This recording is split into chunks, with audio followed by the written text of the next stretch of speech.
Alright, we're doing a metal roof today on this barn. It had cedar on it. Check the neighbor's house out. See how that cedar is on that house? Well, that's what was on this barn here. What we did is we removed all that cedar. We put plywood down on top of the lath boards, and we put this high temp ice shield underneath or on top of the plywood. And now we're starting to do our metal install. I want to show you some of the components of the metal roofing, and then I'll show you how it gets applied.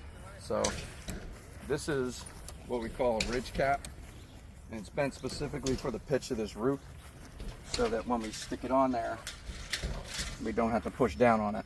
So this goes at the top of the roof. Then I'll show you what's called Z-bends, Z-bars, whatever you want to call them. They look like a Z. Don't step on those, man. Super sticking up. They look like a Z here, and these get put in between each metal panel. This is a metal panel, and these specific panels are 24 gauge steel, painted. We use Everlast panels, and this is a snap lock. You can see this side here has this kind of I don't know, special bend to it, and this side locks into that side, and once you snap them together, they're good to go. And what I'm showing you this panel for is because in the middle of this is where the Z-bend sits, that metal bar that I showed you, and then that cap stuff, that cap metal that goes at the top of the roof, that locks into it. I'll show you some of the other stuff. Watch out for that. This is our end closure, and this goes up the side of the roof where the side of the building would be, and then our metal panels get locked in underneath of there. They kind of slide in underneath here, and this runs up the sides of the roof. And then we have a drip edge, which is all the way in the back, but everyone knows what drip edge is. It goes along the bottom where the gutter line is, and then our pans lock into it at the bottom. So I'll show you over here. Matt's got one set up. Matt's got one already. So we get the measurement. We want to go from the top to the bottom.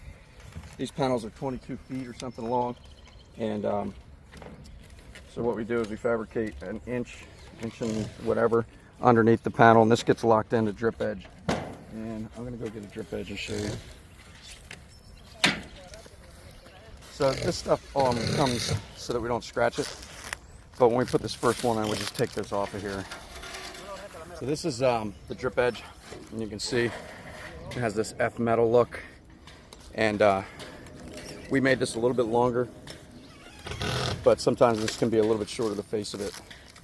We did that intentionally because we had cedar, and when we take the cedar off and we put the plywood on top of the cedar lath that's there, sometimes there's a big gap between the fascia and the plywood at that point, and we need to cover that. In this case, it didn't matter, but in other jobs, we just anticipate that being an issue.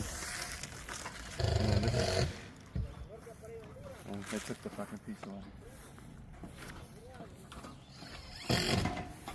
So this is what it takes. Watch Matt. This is what it takes to cut the bottom of the pan. Basically, we measure the exact amount of the panel length, the height, and then we add an inch. You're adding an inch, right? Yes. Add an inch to that measurement. So if it's 22, it's 22 foot 1, and then we cut in the inch and fold this bottom part of the pan. And the reason we do this is so that it locks in to that drip edge at the bottom, so we don't have wind lifting the bottom of the pans up and blowing it off the roof. So this is 24 gauge steel, so it's pretty strong shit. And so then this drip edge locks in here like that. And so you don't want to put these tight, especially if you have a long run like this. You need a little bit of room, especially because it's a little bit hot out here. When it gets cold, this panel's going to shrink and want to get real tight to here. So you leave a little bit of a space right now while it's hot, and we're like, what, 80 degrees or something. And when it gets down to, like, you know, freezing, this thing's going to shrink up and get real tight. And if you don't leave this expansion, then it tries to pull the bottom of the pan and the drip edge up in the air. So this all gets screwed here onto the roof at the bottom.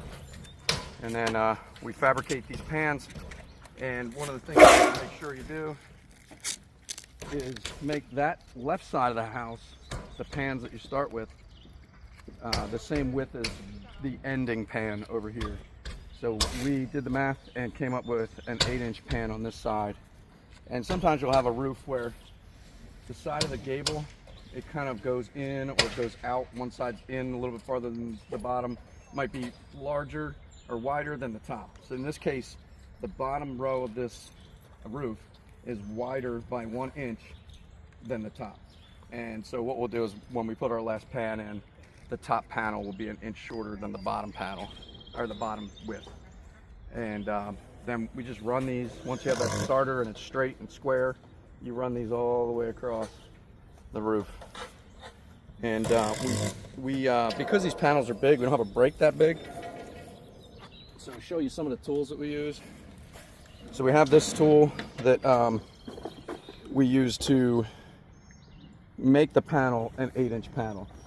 And what we'll do is we'll cut our measurement, and then we take this tool and it runs across the panel and it bends it up. Eventually you kind of have to go slow across the panel.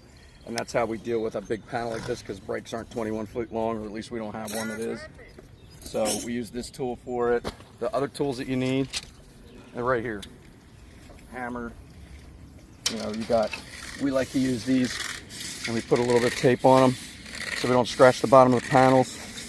And that gives us a nice way to not scratch the bottom of the panels, and we can give these a little bit of a pinch to make them a little bit tighter. We don't like to make them too tight, especially when they're 24 gauge, because you'll get like a crease in here and here on the panel. It'll look bad. Then you need snips. We've got, if you're left-handed, get the green ones. If you're right-handed, use the red ones. These are straight. These cut pretty straight, and then we have big shears. So if you are lazy like I am, or have arthritis like I do, just these cut the middle of the pan a lot easier than the smaller snips. What else do I want to show you? Oh, the most important part of this is this tool, and it has on one side 3/8, and you can slide metal in it, and then you can bend it. So it's just like a hand bender, but it's specifically wide enough. This is 18 inches. It's wide enough. Each one of these pans is 17. And so this allows us to put that on the bottom here, where we bend that bottom piece and fold it in. And that way we don't get a crappy looking edge here. So it's just basically a tiny handbrake that we use. And we have a couple of them. Some of them have a handle. Matt is ghetto, and he used one without one. He blamed it on me because he said I was too cheap to buy him one. What else? So this is us measuring for length. It's 22, and we're adding 1 inch for the underneath bend, the hem, whatever you want to call it. If you're a nerd roofer, it's a hem. If you're a commoner, it's a bend. It's a bender. Just like Matt likes to go on the weekends. Got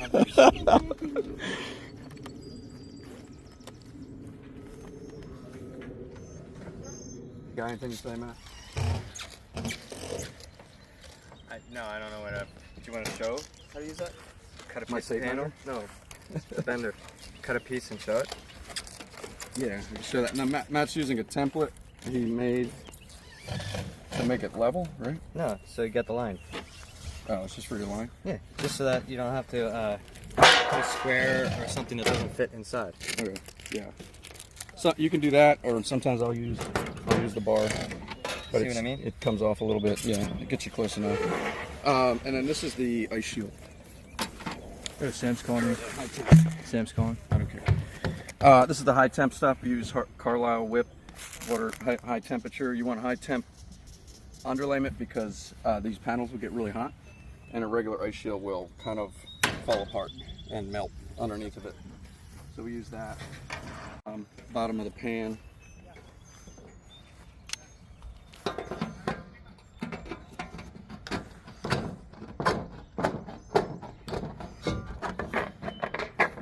This stuff is pretty strong, so you want really sharp snips. Bigger fucking forearms. You know, a lot of patience. And then you go home and you cry after you're done cutting all these. Now, newbies will get a bunch of blisters on their hands from doing this all day. if you're not used to doing this every day. Basically, Matt was very good at cutting things with scissors at school. And he got the award for the best scissor cutting. I got the award for eating glue. And he ate the glue. Yeah. Did you eat it? Oh, of course, it has asbestos in it. It tasted great.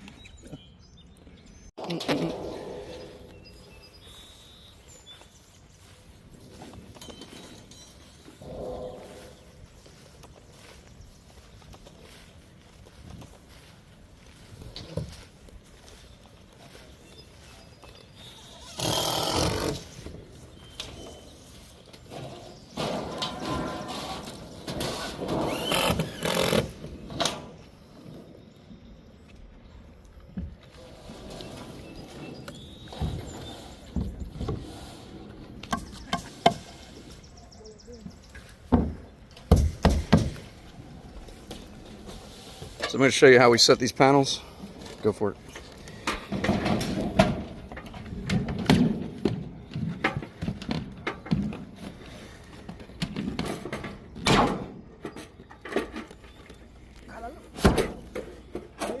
Slide it up, come down a little bit. Right there. So we set the panel just a little bit loose, so when it gets cold, it'll shrink, and then if it shrinks, then it tries to pull up the drip edge, and then you have the ability for the wind to come and lift up the bottom of the roof and fly it, rip it off. Not that that would happen around here. Most likely it would just get so cold that this panel will start to just pry and look weird at the bottom of the edge of this roof. And then this is a snap lock panel, so we snap them on. Sometimes we kick them in, sometimes we use the mallet. Work your way from the bottom to the top, or the top to the bottom, whichever one. And then we put a cleats on, and these clips are special for the snap lock. And so the idea is the top and the bottom, you're 4 inches from the top and the bottom, so you can not be close to this drip edge, but also far enough down so that if wind does try to get in here, you've got this one 4 inches from the bottom and 4 inches from the top. And then we do every 18 to 24 inches on the panels all the way up.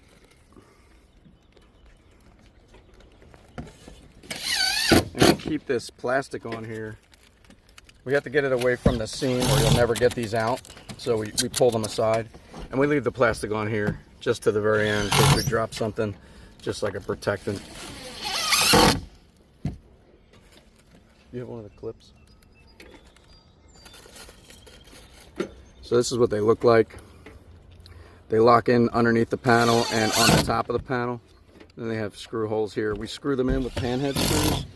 I'll show you what a panhead screw looks like. We want them to be flat like that.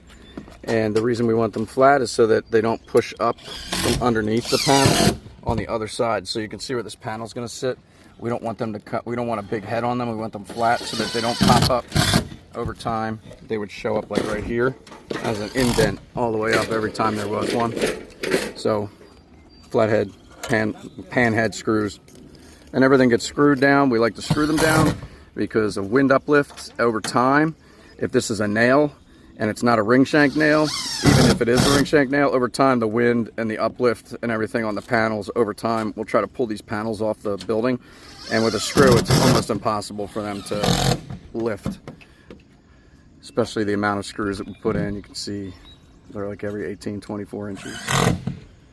And then we just repeat that process all the way across the roof here.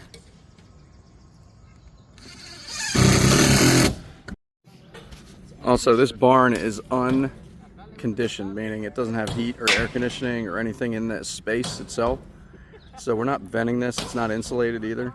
So there won't be a vented ridge vent on this building. But on a house, if we were to do this, we would make sure that it's vented. There's all kinds of other ways to do ventilation within putting a metal roof on, but this is the traditional way to do it. And you just vent the ridge cap with a special Z-bend that allows air to come out of it. But it's still a Z-bend. It just has perforations in it. So there would be a perforation here that would allow the air to come out. And there's other kinds of styles to do ridge vent, different types of metal, where you actually put the metal panel in and it slides in underneath of it. So you set the ridge cap first, then you slide all your panels in underneath of it. But well, because we're not doing any vents here, we're just using a straight Z-bend and ridge cap. On the back side, which I'll show you guys how I put the skylights in with a metal roof, specifically using these special skylight flashing kits that Velux has specifically for metal roofing. There's a couple different ways to do this, but we're choosing to do it this way with the supplied flashing kits for these skylights. But you can customize all kinds of different flashing details around a skylight, but this is way easier, and it looks nicer, and it lasts longer in my opinion. So here's the part where we put the skylights in. This flashing kit is specific for metal roofing, and you can do it on an ag panel or you can do it on a standing seam metal roof. And how to set this up: sometimes these panels will come in here, sometimes they'll be farther away, but ultimately the idea here is to put your panels underneath, right up underneath here. So this panel goes from here down to the bottom of the roof, right underneath the skylight.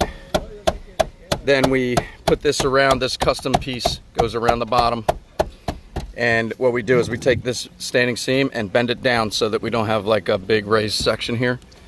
And then underneath of here we put butyl tape. We run the butyl tape across here all the way into here, and then another row of butyl tape. And really this butyl tape is doing two things. One, if there's ice, this roof is steep so there's not going to be ice, so that it doesn't get up underneath of here, but also it also keeps this from sticking up in the air over time, and it creates a good bond. And then we push this around the standing seam, and then we have these side closures that get put on the sides, and we make a special pan that goes inside of this. So we run our pan down to about here, and then the side of the pan locks into this and up around the back. There's a specific back pan that locks into these tracks. And the idea here is in the back, you have to be 3 inches out of the back with the pan as it comes across. And we do butyl tape and we do ice shield at the top. Ice shield the top of that pan, then butyl tape across it, and then we make our pans come around it on both sides. And they overlap here a little bit, and the pan comes across here and then goes up into this channel, up and around the back. The back, we just cut it straight across 3 inches out of the gusset area, and then you just put your pans in. And you can see we got a couple of them already done. They all kind of land in a different spot, but this is the quick version. I have another video on this, all the details of how we do this. This is just a quick rundown of us using this type of flashing kit. Also, it's always super important to make sure that this gasket goes over top of this flashing pan, otherwise this will leak. And then there's these little baffles, where are they at? Right down there, you see them? They come up here and they go on the sides here, and you can see how it trims it out. And these skylights have solar blinds in them, and they have a tax credit. So dollar for dollar tax credit actually for solar tax credit. So the cost of this plus labor, so let's just say this is a $2,000 skylight install, they would be able to write off 30% of that on their taxes, dollar for dollar. So we've got 4 here, and we're gonna keep moving that way.